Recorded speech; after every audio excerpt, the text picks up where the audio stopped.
लेकिन कहीं न कहीं नागरिक होने के नाते हम सबके भी जो दायित्व है वो भी हम कभी-कभी पुनर्विचार कर लिया। संविधान में इसका उल्लेख दिया हुआ है और जो पढ़े लिखे हैं वो पढ़ते भी हैं, लेकिन उस पर जो अमल होता है वो अमल नहीं हो पाता। यदि कभी आवेश में हम लोगों ने देखा होगा, आवेश में कभी-कभी किसी मांग को लेकर के ट्रेन का ठहराव, मैं उदाहरण दे रहा हूँ, ट्रेन का ठहराव यहाँ नहीं होता है तो हम ट्रेन को रोकते हैं। कभी-कभी इतने आवेश में आ जाते हैं कि ट्रेन में आग भी लगाने की कोशिश करते हैं। आखिर ये ट्रेन है किसकी? ये मैंने केवल ट्रेन का उदाहरण दिया है। इस प्रकार से न जाने कितने, कभी-कभी हम लोग एक आंदोलन चलाते हैं, उसमें बसेस को आग लगाई जाती है, स्कूटर्स, मोटरसाइकिल सड़कों पर न जाने क्या-क्या होता है। ये एक अच्छी प्रवृत्ति नहीं है। इसमें हम लोगों को एक क्षणिक संतोष मिल सकता है, लेकिन अंततोगत्वा हमारी पीढ़ी ही इसको सफर करने वाली है।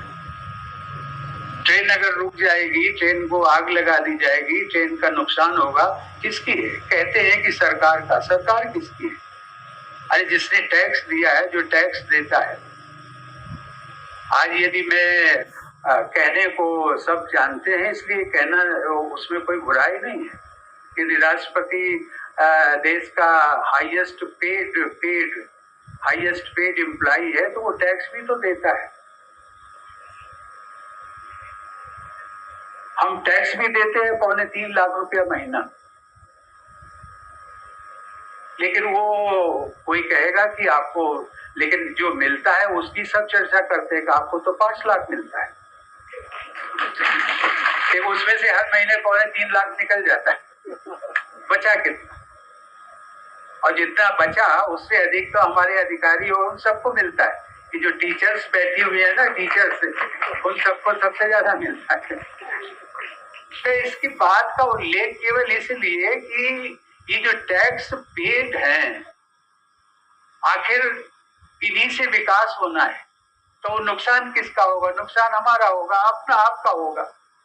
कहीं न कहीं धैर्य देकर के, कहीं न कहीं आवेश में, ये मैं राजनीति की बात नहीं करता हूँ, संवैधानिक पद पर हूँ, लेकिन मेरा किसी राजनीतिक दल से संवैधानिक पद पाने के बाद लगाव नहीं। मेरे लिए हर, चाहे वो कांग्रेस हो, बीजेपी हो, जेडीयू हो, समाजवादी हो, बीएसपी हो, हर राजनीतिक दल। और मुझे कभी-कभी संतोष होता है कि शायद मेरे से जो दूसरे दलों के लोग हैं वो ज्यादा आत्मीयता और प्यार करते हैं।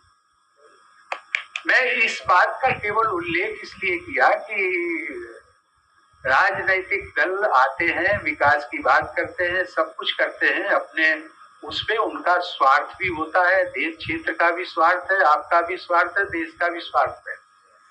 लेकिन कम से कम आप तो उस स्वार्थ से ऊपर उठे। आप ऊपर उठेंगे, सोच समझ करके आप वोट करते हैं और ठीक से जो वोट करते हैं। लेकिन ये जो मेरा इतनी ही है आपसे प्रार्थना और अपील कि उस पर निष्पक्ष होकर के कौन क्या कह रहा है, ये समझदारी में जब नागरिकता की बात कर रहा था, नागरिक की बात कर रहा था, तो मेरी आप सबसे अपील यही है कि आप समझदार और जागरूक नागरिक बने। और जब देश का हर नागरिक समझदार और जागरूक नागरिक बनेगा तो मुझे लगता है कि देश के विकास की रफ्तार तेज होगी। आज कभी कभी लोग कहते हैं कि हमारी जो पीढ़ी है इससे पुरानी पीढ़ी जो थी वो ज्यादा सुखी थी। बात भी सच है, तो देखने में भी आती है। आज सड़कें अधिक बन गई हैं, लोगों के पक्के मकान हो गए हैं, बिजली है, पानी है, सब कुछ है, लेकिन हमें कष्ट है, दुखी है, क्योंकि हम सबने धीरे धीरे जो हमारी भारतीय संस्कृति का आधार जो था वसुधैव कुटुंबकम, उसको हम धीरे धीरे उसको हम भूलते जा रहे हैं। हमारी जो मर्यादाएं हैं, मानवीय मर्यादाएं, मानवीय मूल्य, जीवन के मूल्य, उन सब में गिरावट आई है। स्वाभाविक है, सभी क्षेत्रों में गिरावट आई। वो कोई भी क्षेत्र अछूता नहीं है। मैं उन क्षेत्रों की बात नहीं करना चाहता हूँ। आप सब लोग इतने समझदार हैं कि मेरा इशारा ही काफी है। लेकिन मैं कहना चाहता हूँ मूल रूप से कि कहीं न कहीं उसके लिए हम सब भी जिम्मेदार हैं। जिम्मेदार इसलिए कि जो सौहार्द होना चाहिए, जो प्यार होना चाहिए, आज बाप बेटे के साथ नहीं पटती है, पति पत्नी के साथ नहीं पटती है, पड़ोसी पड़ोसी के साथ अनबन रहती है। ट्रेन में यदि हम बैठेंगे तो उसमें थोड़ी सी बात पर जो है लड़ाई झगड़ा हो जाती है। क्या है बात? हम करते हैं वसुधैव कुटुंबकम की, पूरी वसुधा, विश्व की वसुधा। ये हमारी भारतीय संस्कृति रही है। उस संस्कृति के आधार पर हमने जो मानवीय मूल्यों को जोड़ा है, संजोया है, उनको हम धीरे धीरे बिसराते जा रहे हैं। मुझे लगा कि आप सब अपने हैं और इनको, इन बातों को मेरा जो मैंने संक्षेप में एक इशारा किया है, उसको हम सब लोग गहनता से सोचेंगे, विचार करेंगे और इस पर आगे बढ़ेंगे, क्योंकि यही हमारा आधार है।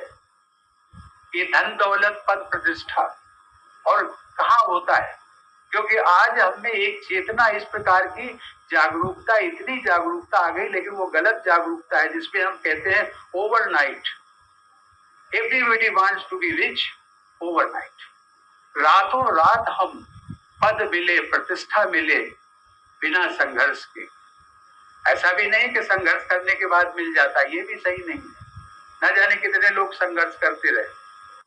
आप वहां पर हैं, ये लोग यहाँ पर हैं, मैं यहाँ पर हूँ। सही मायने में मैं इस मिट्टी से, जहाँ आपके हैं वहीं मैं भी हूँ। मुझे लगता नहीं है कि मेरे और आप में कोई दूरी है। कम से कम में ये प्रोटोकॉल के कारण दूरी जरूर लगती है, लेकिन दिल से दूरी नहीं है।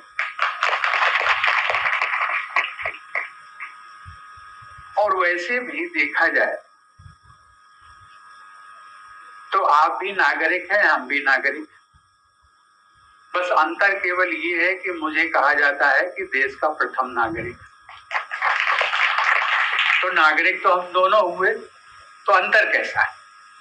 बस यही है कि जो कतार है उस कतार में मैं पहला व्यक्ति हूं, इसलिए मुझे प्रथम नागरिक कह दिया गया। लेकिन देश आजाद हुआ, बहुत तरक्की हुई है, बहुत तरक्की होनी बाकी है। ये तरक्की कौन करेगा? केवल सरकार नहीं करेगी, हम सबको मिलकर के करना है। ये देश हमारा है, झिझक हम सबका है। ये उनका नहीं है जिनको हमने चुना है। जो विधायक है, जो मंत्री हैं, जो सांसद हैं, केवल उनका नहीं है। वो तो केवल 5 साल के लिए आए हैं, दोबारा फिर जब आप उनको अवसर देंगे तो फिर चुने जाएंगे। लेकिन हम सबको तो यहीं रहना है। तो हम सबको एक स्थायी नीति बना करके और उस सोच के तहत हमें आगे बढ़ते रहना। ये जो मैंने नागरिकता की बात की, हम दोनों नागरिक हैं, हम सब नागरिक हैं। हम लोग अधिकारों की बातें बहुत करते हैं। हमारा अधिकार है कि ये ट्रेन यहाँ ठहरनी चाहिए, हम रेलवे को इतना प्रॉफिट देते हैं, इतनी उनकी इनकम होती है। ये भी है कि नहीं, यहाँ से सड़क निकलनी चाहिए। ये भी है कि दूसरे कार्य भी होने चाहिए। बात सच है, मैं सहमत हूँ, उससे मैं अलग नहीं। लेकिन कहीं न कहीं नागरिक होने के नाते हम सबके भी जो दायित्व है वो भी हम कभी कभी पुनर्विचार कर लिया। संविधान में इसका उल्लेख दिया हुआ है, और जो पढ़े लिखे हैं वो पढ़ते भी है, लेकिन उस पर जो अमल होता है वो अमल नहीं।